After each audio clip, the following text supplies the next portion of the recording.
रघुकुल श्रेष्ठ शिरोमणि राजा राम नाम जगदीश्वर शांत सनातन मोक्ष प्रदाता शंभु शेष के ईश्वर श्रुति धारक उद्धारक हे करुणा कर वास दिगंता जय जय हे मायापति जय जय श्रीपति रूपानंता कड़ कड़ के उर्वासी हे शुभ राशि हे शुभ कांति जन तारक मंगल कारक तुम ही प्रचंड तुम शांति हित साधक ही आराधक निर्भरा प्रेम के दाता शून्य प्राय 14 भुवनों के तुम ही प्राण प्रदाता अतुलित बल धारक हनुमत के श्वास श्वास के वासी कृपा करो इस अरुण वरुण पर हे भगवान अविनाशी जाम्बवंत के शुभ वचनों को हनुमत ने ही धारा महापर्वतों सा तन करके जय जय राम पुकारा और कहा हे ऋक्षराज जो मति सम्मत सिखला दे सोख न जाऊं यह समुद्र मुझको इतना बतला दे धीर धरूं या प्राण हरू रावण का लंका जाकर। जब हनुमान जी को अपने बल का स्मरण हुआ तो हनुमान जी ने जामवंत जी से इतना ही पूछा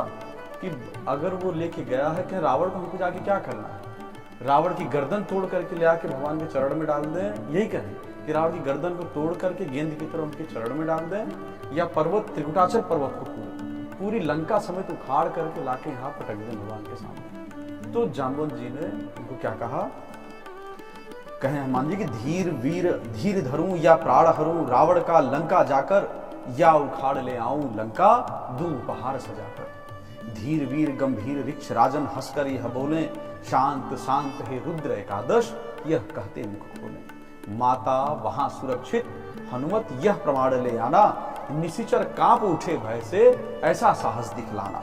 त्रिकुटाचल पर्वत पर स्थित कैसा दुर्ग है लंका कैसा दल बल है असुरों का और क्या उनकी शंका। निज बल का भी था कराना उत्तम होगा हनुमत सन्मुख रावण यदि आए तो चर्चा हो मति सम्मत। माता को करके प्रणाम अतुलित बल धारक आना माता को करके प्रणाम अतुलित बल धारक आना हर्षित ध्वनि आते करना और शुभ संदेश सुनाना। उस हर्षित पल के आने तक कंद मूल ना लेंगे और तपस्या रत रहकर हम तन मन को साधेंगे।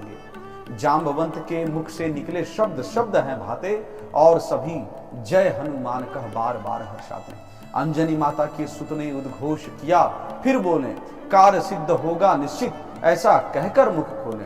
क्यों कार्य सिद्ध होगा कि नहीं सशंकित मन मेरा और ना ही तो संशय है, नहीं सशंकित मन मेरा और ना ही तो संशय है। राम नाम उच्चारण सुमिरन पारण में ही जय है।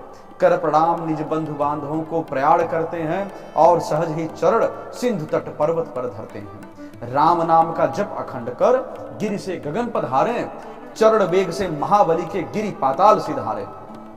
गिरिवर का सौभाग्य जगा था, ये हमारी सोच है कि जो पर्वत पाताल में धंस गया तो दुर्भाग्य वाला पर्वत तो था नहीं, वो भी तो सौभाग्यशाली मान रहा है कि हनुमान जी को प्रक्षेपित किए धनुष के समान अपने आप को माना, उसकी प्रत्यंचा माना है पर्वत कि गिरिवर का सौभाग्य जगा था जो कि बना सरासन धनुष राम नाम की बन प्रत्यंचा दिया भक्त को आसन। जैसे बलि पाताल लोक में वामन पद से आए वैसे ही गिरिवर हनुमत पद से पाताल समाये। रामचंद्र का सिद्ध बाण बन सर सर सर बढ़ते हैं पवन तनय के महावेग से जल पर्वत गढ़ते हैं। सागर के अंतःतल ने जब पवन वेग को जाना और राम का दूत जान श्री हनुमत को पहचाना तो त्वरित किया आदेश कहा मैनाक सुनो बढ़ जाओ। मैनाक पर्वत को त्वरित किया आदेश कहा मैनाक सुनो बढ़ जाओ रघुपति चरणों के आराधक को विश्राम कराओ। सुनकर गिरि का नम्र निवेदन रुद्र अंश मुस्काए कह प्रणाम स्पर्श किया और शीतल वचन सुनाए कि नहीं पूर्ण संकल्प बंधु आराम नहीं है संभव। राम काज जब तक ना हो मेरा विश्राम असंभव। रावण जिसके दुस्साहस ने हर ग्रह था प्रतिकारा रावण जिसके सन्मुख आकर वक्र शनि था हारा। रावण जो अखिल ग्रहों के ऊपर सदा विराजे रावण जो प्रतिकूल ग्रहों का बन कुभाग्य अधिराजे। उस रावण की थी लंका और लंका का वो अधिपति जप तप कर 10 शीश हुआ और कर अधर्म लंकापति। पवन तनय के अतुलित बल से परिचित हर एक सुर था किंतु वहां लंका का राजा भी तो महाअसुर था।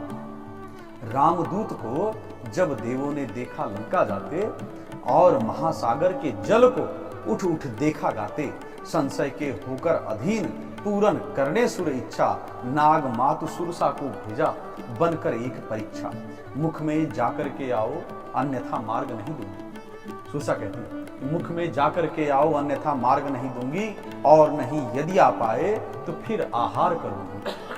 अति विशाल गिर के समान हो क्षुधा तृप्त कर जाओ, अति विशाल गिर के समान हो क्षुधा तृप्त कर जाओ, भोज नहीं बनना है तो मुख से आकर दिखलाओ।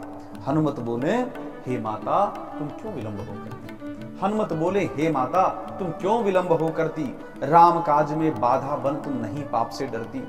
राम काज कर आते ही मुख के अंदर जाऊंगा, और युद्ध की इच्छा हो तो बल भी दिखलाऊंगा। किंतु अभी जाने दो माता, इस क्षण हूं संकल्पित, पुत्र मानकर वर दे दो, मैं करूं कार्य हो हर्षित। सुरसा बोली, मेरे मुख में से ही मार्ग मिलेगा, किंतु भोज का हुए भाग तो मेरा अंश खिलेगा। सुरसा जब किंचित ना मानी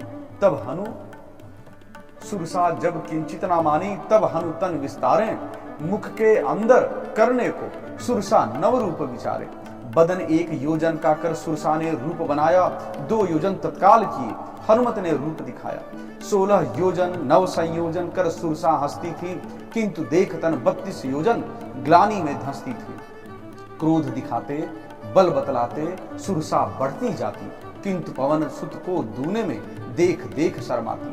मुख विस्तारित कर सतयोजन सुरसा नभ तक छाई, तन अति सूक्ष्म किया हनुमत ने बुद्धि प्रबल दिखाई। मुख के अंदर से हो आया सुनो मातु जाने दो, करता हूं करबद्ध निवेदन रघुवर गुण गाने दो। सुरसा होकर के प्रसन्न तब मूल रूप में आई, और परीक्षा का कारण हनुमत से वो बतलाई। और कहीं कि धीर वीर गंभीर करोगे पूर्ण काज रघुवर के, धीर वीर गंभीर करोगे पूर्ण काज रघुवर के, मेरा भी कहना प्रणाम सुत चरणों में रघुवर के, मेरा भी कहना प्रणाम सुत चरणों में रघुवर के। ये गुरु जी इसी तरह से सुंदरकांड की जय।